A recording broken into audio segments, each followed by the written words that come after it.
Hey everybody, welcome back to Radio Row. Matthew Collar here, along with Bobby Peters, a staple of the show now these days in Indianapolis. Football coach, author of many leather-bound books about NFL offenses. Now, last year, the Vikings offense was so impressive that you wrote the Vikings 2024 offensive manual. Let me ask you a question, Bobby Peters. Why didn't you write one this year about the Vikings offense? Did something change?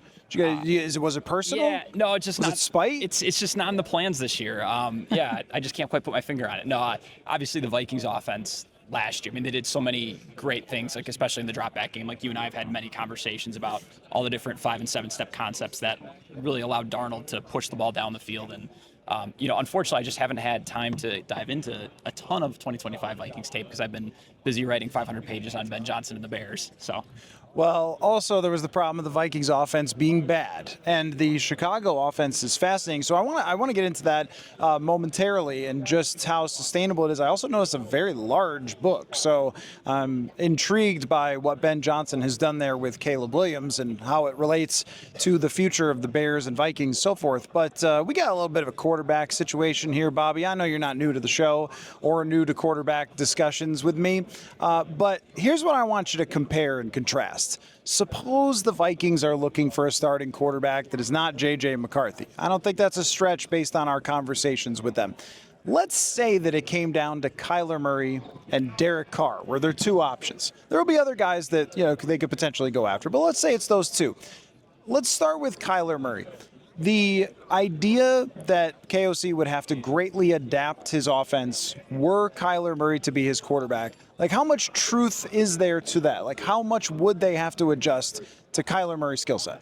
I think there's a fair amount of truth to it. I think what Kyler's done, his body of work, the 6-7 years he's been in Arizona, the way he attacks, the way the Arizona Cardinals have attacked with him, over a couple coaching, couple of coaching regimes over there, it's very different than what KOC and the Vikings have done. Kyler Murray obviously likes to use his legs in the run game. And then in the pass game, he's a lot of stuff outside the numbers. And Kevin O'Connell, a lot of his 5 and 7 step family of concepts really attack the middle of the field. And it's just something that Kyler has been towards the bottom of the league in as far as like attempts and then efficiency for attacking that area of the field.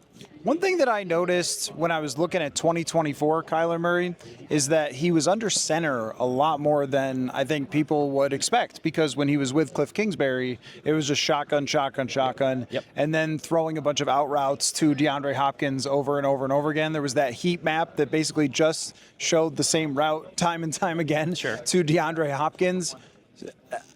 Do you think that he could run a little bit of a hybrid of like under center stuff, roll out, play action, but also can he make those throws over the middle? Because when I look at his data, when he actually attempts the throws over the middle, it's not bad. He doesn't grade out poorly. His numbers aren't bad. It just feels like it's harder for him to see that, and then you have to throw it blind with anticipation, which he can do, I think, talent-wise. But can you mold the two of what KOC wants to do in the drop-back game with some of the stuff that Drew Petzing had success with him under center? Oh, certainly. I think right now, especially after studying the Bears, I think the best offensive coordinators or play callers in the game are finding different ways to attack the hook windows. And the hook windows are defined as the area, anywhere from like 6 to 22 yards, like just outside the hash marks on either side of the field. And it's just where a lot of explosives are. It's where a lot of defenses are weak. A lot of defenses right now, one of the in vogue things are like simulated pressures. So what that means is like the defense will blitz like the nickel or a linebacker and drop a defensive end. And what they usually do is that defensive end is usually dropping into the hook zone. He's not used to playing in coverage. So the best play callers are attacking those windows, really pressing the ball downfield. Just think about how many different dagger concepts that the Rams hit to Puka Nacua or Devontae Adams last year. Think of all the different ways the Bears have attacked those windows.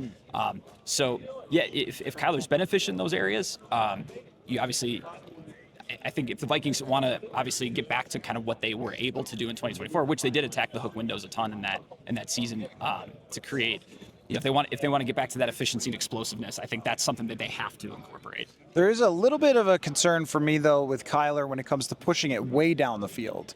And I'm curious about your opinion on this, because when I look at numbers from year to year on whether it's Carr, whether it's Kirk, whether it's Kyler, they tend to, in terms of actual deep passing, I'm talking 20 plus down the field, tends to bounce up and down. It's maybe like home run hitting in baseball, where some years you hit 30 and some years you hit 20.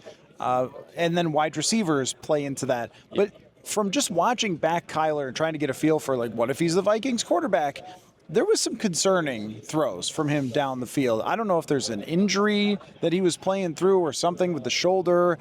Just didn't have a lot of juice on the football. And I think that would be a big concern for me. And the other part is, too, I've noticed that running quarterbacks, unless they're huge, unless they're Josh Allen, their running tends to go down with age. Sure. So they don't go to 34 where you're Russell Wilson and you're running for 500 or 600 yards. I wonder about that with Kyler Murray as well. So like those sort of staples of his game early in his career that haven't quite been the same as he's gone along. Yeah, no, that's a fair concern. Just like defensively, right? If I'm game planning against a team and they show on tape the quarterback doesn't have the ability to take the top off the defense, they don't have a receiver. The Vikings don't have that problem because they got Justin Jefferson. But if they don't have a receiver that can threaten me one-on-one down the field, you can play aggressive robber type quarters and really bracket the two primary receivers, in those hook windows or in the middle hole of the field. So it really changes how defenses have to play because now, so you got Sam Darnold, you got Justin Jefferson. Now you got to play some cover two. Those safeties are flying out of the box, flying off, into the deep halves of the field. Now you have those windows, those intermediate windows that KOC likes to attack. So that ability really is game changing, and it allows offensive efficiency to explode. I think that what Murray could do for them is give them a baseline level of quarterback play that they've talked about, with the potential to have stretches where he was ridiculous. That, I feel like, is what sort of defines his career, is that maybe those stretches don't go for long enough, and there are also stretches where it's ridiculously bad. You'd have to work your way through that, but give me a thumbs up or thumbs down on Kyler as the Vikings quarterback. I think I'm thumbs down for where the Vikings want to go and the expectations that they want to get back to. I think I'm generally thumbs down on it. I've been thumbs up because of his pedigree as a first overall draft pick, his athleticism, explosiveness. I feel like that's got the highest ceiling. I think he's played better in stretches than any of the other available quarterbacks and is younger. Let's talk about Derek Carr. One thing I like about Derek Carr is that he doesn't get sacked a whole lot, and that he recently played in an offense that at least has some shades of, again, the under center play action type of stuff with Clint Kubiak. How close do you think it is between what KOC does and what he was doing with the New Orleans Saints? I think I'm going to go back a couple extra years here to 2020 with the Raiders and John Gruden's offense.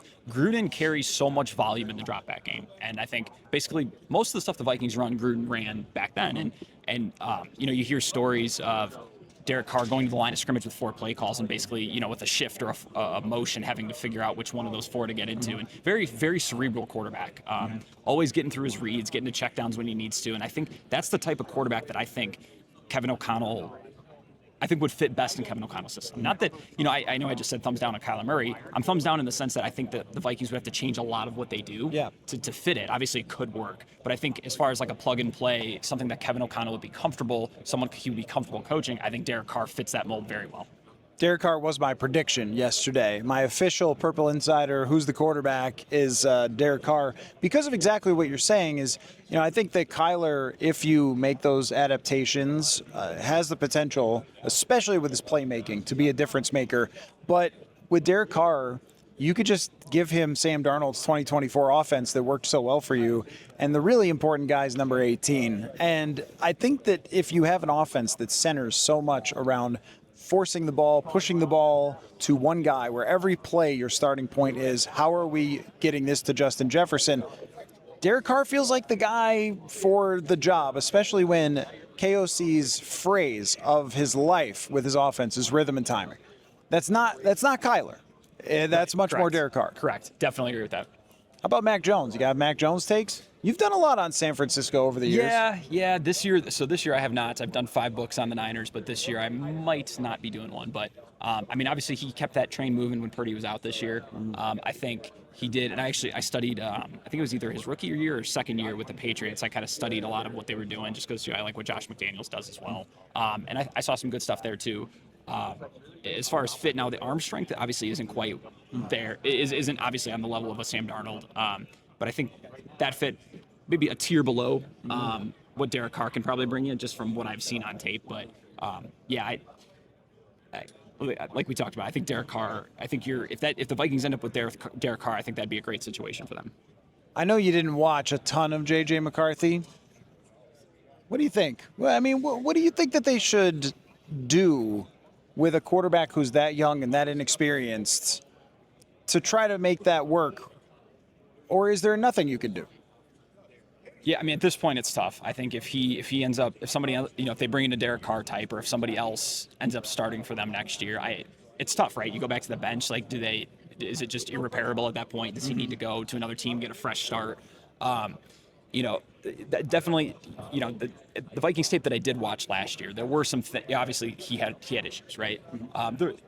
The rest of the offense, there'd be times where the pass protection kind of broke down on him, right? The run game, I know you and I have had many conversations over the years about the run game and how, Kevin O'Connell spent so much time really expanding out the different pass concepts that there's a level of me wanting a little bit more from the run game from a scheme standpoint, from like a designing standpoint.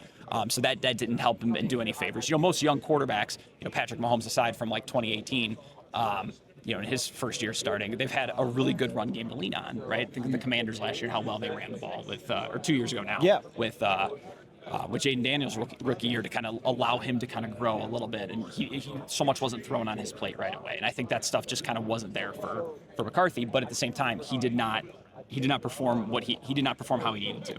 So you mentioned the run game, and amazingly, we can move away from the quarterback for just a second.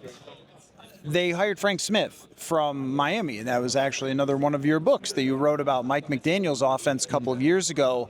Why is it that every time I look at a running back from Miami and their yards per carry, it looks like Barry Sanders? Yeah. I mean, do you think that Frank Smith can bring that over? Or let me toss another possibility out there, that they've had some pretty darn good running backs. And if you emphasize getting a good running back, if you follow along with me, that player is probably better at football than if you emphasize just getting a guy who has a limited ceiling or whatever is available. Sure. Because, I mean, not to disrespect Aaron Jones, who is a solid quality running back the last 2 years. It's not as fast as Devin Achane. Okay? In fact, it's not even particularly close. Yep. So I think there's a little, you got to do both. But what is it that Miami's run game could bring over to Minnesota? A couple of things that I would love to see, and I think the parallels are really interesting because you have Miami, who benefited and got a ton of cover two high coverages because of Tyreek Hill, right? You need safety help over the top. You got to find ways to cap that speed. The Vikings see a ton of too high cover two because they have Justin Jefferson. So when you're seeing too high coverages, your run game's a little bit different than single high. The different types of outsides, even just within the outside zone family of runs, there's different versions that you need to get to kind of create explosives. And I think what Miami was really good at is, regardless of the front, regardless of the coverage structure, they were able to design explosive runs, like that gash the defense, whether it be on the perimeter or a cutback on a different version of outside zone. I think those types of design tweaks, without getting too wonky with the scheme stuff, I think that stuff would be huge for the Vikings. If you're able to generate a few more explosives game on the ground, okay, that's going to beef up the play action stuff. It's going to make whoever's playing quarterback, right? Derek Carr, J.J. McCarthy, whoever, Kyler, right? Whoever's playing quarterback, once you get that, those play action attempts are a lot easier over the middle of the field when there's huge holes because the defense is respecting the run a little bit more. I think that they could flavor it up a little bit in terms of even just showing some different stuff pre-snap. Yes. Which I didn't see a ton of, and maybe some of that is even for this last year. The quarterback, if you can't handle a bunch of different checks and changes and motions and stuff at the line of scrimmage, which it seemed like there was some struggle there, then it's a lot harder to do all the eye candy that you're trying to do. Like, we so much take for granted getting in and out of the huddle, and now I take nothing for granted ever again because we've seen how hard it is. So throwing a dagger concept, I will never say that's easy ever again. Sure. After what we saw. But, I think it's a great point with some of the wide zone where you have these staples that have worked forever with that. But then how do you add something to it that's going to take one more defender out of the box? It's going to take advantage of where they are. That's something they just haven't had, I feel like, an identity. And also, they haven't had an offensive line to form an identity either. It's been a lot of guys, coming and going, injuries last year. And even if you look at how they're built, the left side looks like it'd be amazing for outside zone. The right side, well, O'Neal is good, but they signed a guard who's more of a mauler, more of like a gap scheme guy. And you still kind of wonder, well, what are you going to look for as a center? And that will matter too, because Miami has a great run blocking center. Yep. And those guys are, I think, worth their weight in gold. Let's talk about the Chicago Bears. So on FanDuel, the Chicago Bears are plus 370 to win the division. That is third in the division for next year. Interesting. Before we get into their scheme, does that surprise you, considering how good they were? Yeah, I mean, obviously the offense kind of developed as the year went along. Defense was there were some holes there. That does surprise me, especially since Bears fans are very rabid when it comes to slamming the hometown bets. Yeah, that is surprising a little bit. I think, especially offensively, I think they were starting to reach that peak as the season went along. Ben Johnson did a phenomenal job of where they started to where they end was night and day. We obviously played the Vikings week 1. You had Soldier Field, and the offense just did not look in sync whatsoever. Chicago's offense. And, by the end of the year, they're making plays, within this opening script. They're making adjustments throughout the game, and then their operation at the end of the game, some of those late season games, and then even the wild card against the Packers they were doing some really good stuff. So I think that what this number represents is that there's a lot of thought that there will be regression because they got a lot of turnovers and they won a lot of close games. But I also think that with Caleb Williams, he is a player where you can say there were a lot of open throws out there that did not land in the wide receiver's hands, that if he improves in that accuracy, that he's going to be a lot better. But explain to me from a schematic perspective, what the heck is Ben Johnson's problem? He is really, really good. Mm-hmm. And it feels like to me that he understands manipulating defenses, holes in defenses, and the biggest thing, which is tying run to the pass. When I watch them, I have no idea. When the quarterback drops back based on their formation, based on their motions, based on whatever, and they are able to establish that run with their offensive line and build off it. This is something that's been talked about since the beginning of the forward pass with football, is tying those two things together. Every coach goes to those podiums over there and says, well, we're trying to tie together to run the pass, obviously. I feel like this is the guy. Like him, Kyle Shanahan, these are the best of the best. Yes. No, I firmly put him kind of in the top 3 right now. I think Shanahan and McVay have been doing it a little bit longer than him as far as calling plays. I think this was his 4th year calling plays this past year. But to me, he's firmly in that group now based on, he's done it with 2 different teams. He's done it differently. Where they started in Detroit is not where they finished in Detroit. Mm-hmm. Similar to like Shanahan and McVay, how they're evolving their system every year. To me, he's in that group. And like you said, the marriage of the run and the pass, like the way, the amount of different concepts in the pass game where they're able to find ways to push the ball down the field was just so much fun to study. And then even in the run game, like every section that I wrote in the book for every run concept, he would adapt it. He had 1 or 2 different variations specifically to adapt it to like short yardage situations. Like he was an incredible short yardage play caller. And that's something that a lot of coaches, like that's like next level play design, right? Like we can draw up a chalkboard right in the middle of the field, but once we get in the red zone and you got those safeties near the line of scrimmage, it becomes a lot harder to draw up run schemes. And I think he like savors those moments on like, how to find creases, how to create angles and leverage in those situations. But yeah, no, it was like you said, everything that he's done over the last 4 years with his body of work, he's in that top group for me. Did it feel like to you, because this is what I saw with my eyeballs, I felt like Caleb Williams was in command of the offense, which I had not seen even remotely close in his rookie season. I think that Ben Johnson also, his ability to sometimes very aggressively teach Caleb Williams how to really play quarterback in the NFL. I think that as much as you can scheme it and you write a book because the guy's brilliant and everything else, but you need your quarterback to be able to execute all that stuff. Yes. And the growth from Caleb in an offense that does, I mean, you want to hold up the book, like it's very thick. This is how much we're dealing with here. It's a big book. It feels to me like it's not just drawing it up, but it's also the way that he taught it to Caleb Williams, yes, which teaching. Was right, exactly. Yeah, no, the teaching, I mean, layering concepts together, teaching, okay, where are your eyes, where are your feet? Like even just talking to, Bears coaches that, the amount of emphasis they put on when they got to when they got their hands on Caleb in OTAs, right? This is what it has to be, right? Eyes have to be here, feet have to be here. As the year went along, I think, like you said, Caleb became more comfortable with it. He became more confident. He was playing faster. And I think now then they can take it even to that next level next year and kind of keep adapting those concepts, which, I know we're a long ways away from September, but I personally cannot wait to see kind of where we pick back up with their offense. So give me your favorite one.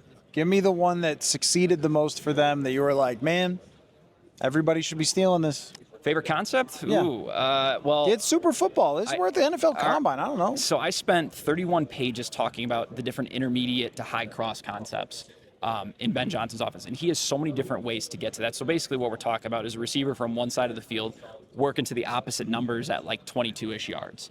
There's about 3 to 4 different variations of within that route, and then obviously all the auxiliary routes. I go into extreme detail with that, and there's actually one specific version that I call it like a latch, like cross latch, that I actually wrote about in the Vikings manual. And I actually referenced that Ben must have been watching a lot of Vikings tape last year because he pulled that directly from Kevin O'Connell, because I thought Kevin O'Connell was pretty cutting edge with that concept in 2024. So there's a little bit of a Vikings nod in there specific to that concept, but just I think there was 1 or 2 shot concepts, like you get to the 35 or 40 of the opponent's 35 or 40 yard line that they scored with those variations against the 49ers in that Sunday night game. But yeah, if I had to pick one concept, and even the cover image is kind of a drop back variation of it. That was a ton I feel of fun. like the schematic battle in the NFC North is really remarkable. I mean, when you consider, LaFleur lost half his offensive line. They couldn't run the football the same way. But when they were having Tucker Kraft be the centerpiece, Yep.